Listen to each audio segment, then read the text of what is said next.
Assalamualaikum warahmatullahi wabarakatuh. Di sini kami dari kelompok 9 akan menjelaskan tentang kasus McDonald daging busuk.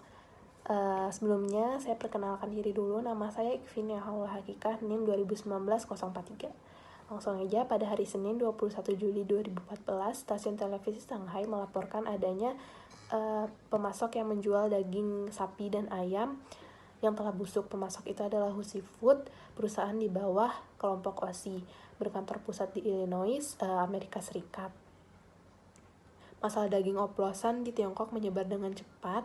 Tak hanya di Tiongkok saja, kini outlet makanan yang bekerja sama dengan OSI Group juga resah. Pasalnya di Jepang itu sendiri, isu tersebut itu sudah menyebar luas. Di Tokyo, McDonald Holdings Jepang mengatakan sekitar mereka mendapatkan 20% daging ayam untuk membuat chicken nugget dari Shanghai Husi. Akan tetapi mereka telah berhenti menjual nugget yang dibuat dengan daging yang dibeli dari perusahaan OSI Group Tiongkok tersebut. McDonald dan Yum atau perusahaan induk KFC dan Pizza Hut Jepang juga meminta maaf kepada pelanggan dan mengatakan mereka akan beralih ke pemasok daging ayam lainnya. Sekian dari saya, akan dilanjutkan dengan teman saya. Oke, saya Reva, NIM 152 akan melanjutkan penjelasan dari teman saya Ekvini.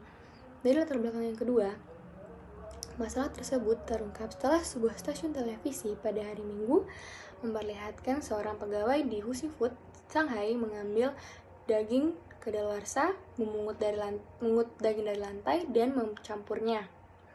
Dan yang terakhir, yang mencengangkannya, salah satu klien yang selama ini menggunakan daging bermasalah tersebut yaitu perusahaan McDonald's. Sedangkan perusahaan tersebut telah mengatakan bahwa sudah tidak mengirimkan daging sejak September tahun lalu. Dan sebagian besar perusahaan makanan yang bekerjasama dengan Shanghai Husi telah menghentikan pemakaian daging yang diduga dioplos dengan daging busuk tersebut. Sehingga para pengusaha dan pemerintah terus menyelidiki kasus ini. Assalamualaikum warahmatullahi wabarakatuh. Saya Ari Maulana akan melanjutkan presentasi dari teman saya sebelumnya.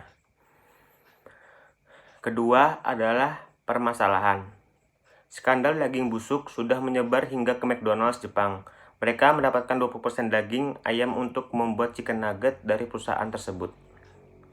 Kedua, skandal penjualan daging busuk yang melibatkan pemasok makanan asal AS, cabang Tiongkok, OSI Group, meluas ke Jepang. McDonald telah mengkonfirmasi bahwa perusahaan yang telah ditutup tersebut memasok chicken McNugget kepadanya. Ketiga, pemerintah Shanghai pada Minggu telah menutup pabrik OSI, pemasok daging untuk McDonald dan KFC di Tiongkok. Pabrik tersebut telah mencampur daging busuk dengan daging segar. Pabrik tersebut juga telah melabel ulang barang-barang yang sudah kadaluarsa tersebut. Selanjutnya, juru bicara McDonald's Jepang mengatakan pada AFP bahwa sebanyak 20% dari McNuggetnya dipasok dari pabrik tersebut.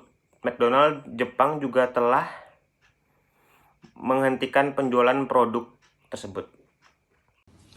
Oke, saya akan melanjutkan pembahasan tentang permasalahan yang diangkat dalam kasus ini, yaitu skandal daging busuk McDonald yang pada slide sebelumnya sudah dibahas oleh Yulianda Reva.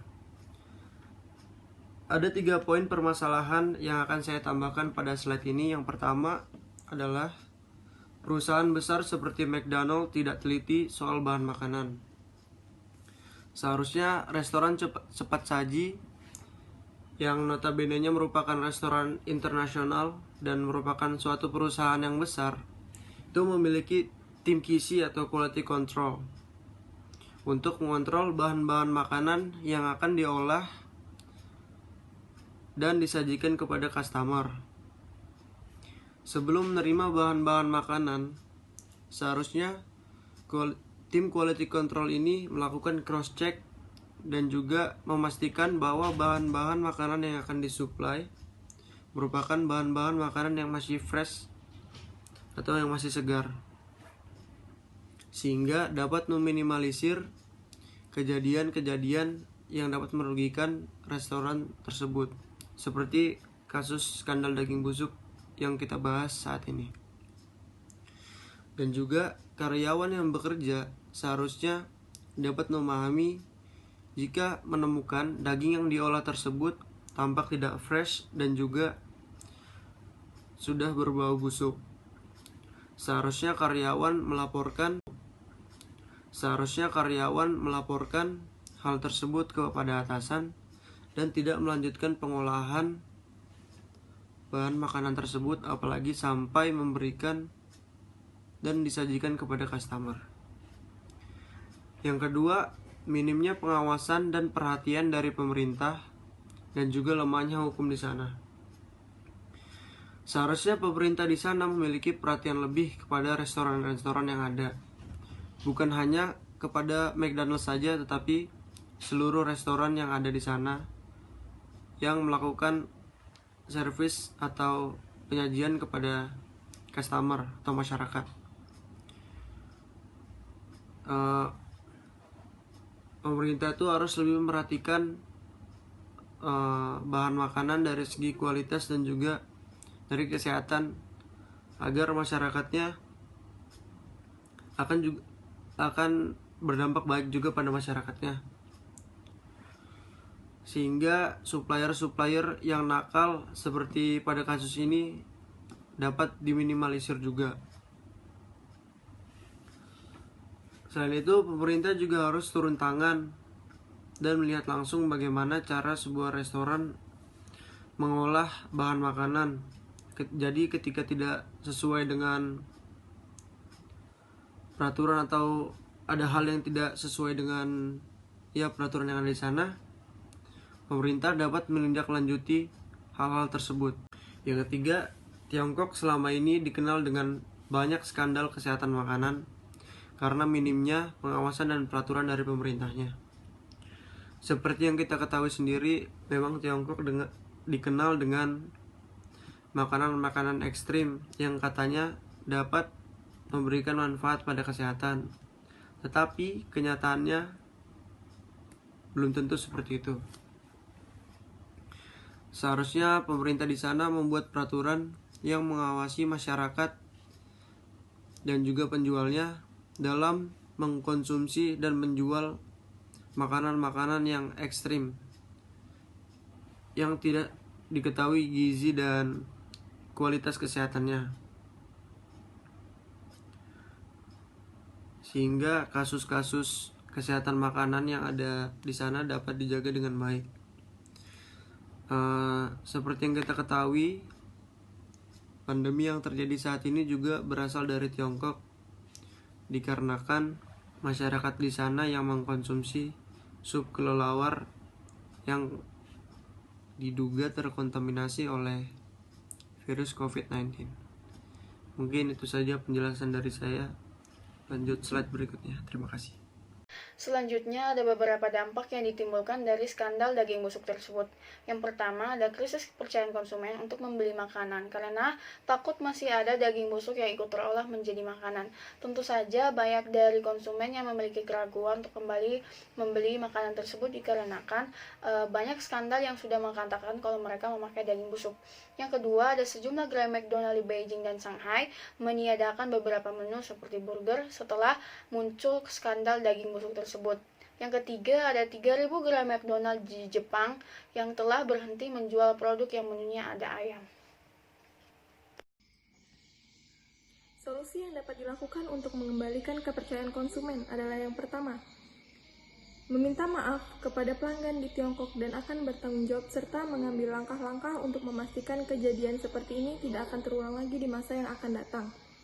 Untuk yang kedua, ada memilih pemasok baru yang telah lolos uji kelayakan McDonald's, menghentikan kerjasama dengan Husi Foods, dan mengimpor daging ayam baru dari pemasok asal Thailand. Pemasok itu adalah MCK Food Service Ltd. Yang ketiga, ada manajemen McDonald's menggandeng Departemen Kesehatan dan Departemen Peternakan untuk meyakinkan masyarakat bahwa daging ayam yang mereka konsumsi sudah aman untuk dikonsumsi dan telah diganti pemasok dengan yang lebih terpercaya. Untuk yang keempat, ada melakukan kampanye bersama Departemen Kesehatan dan Departemen Peternakan agar masyarakat tak perlu takut untuk mengkonsumsi daging ayam.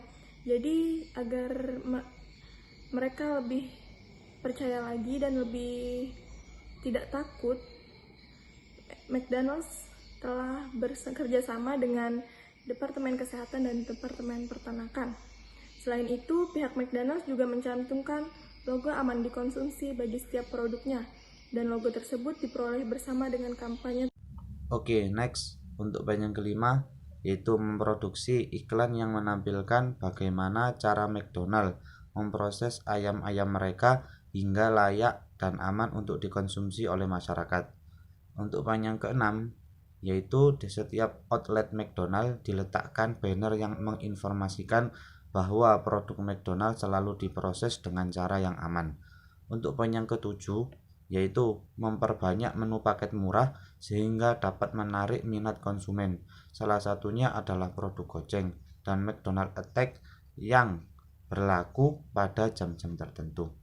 Untuk poin yang terakhir, yaitu mengadakan undian berhadiah seperti undian tamasya ke luar negeri, undian mobil, dan undian menarik lainnya sehingga antusiasme konsumen menjadi meningkat. Mungkin itu saja presentasi dari kelompok kami. Apabila ada kurang lebihnya kami mohon maaf. Apabila ada yang ditanyakan, silakan bertanya di forum diskusi yang telah disediakan. Assalamualaikum warahmatullahi wabarakatuh.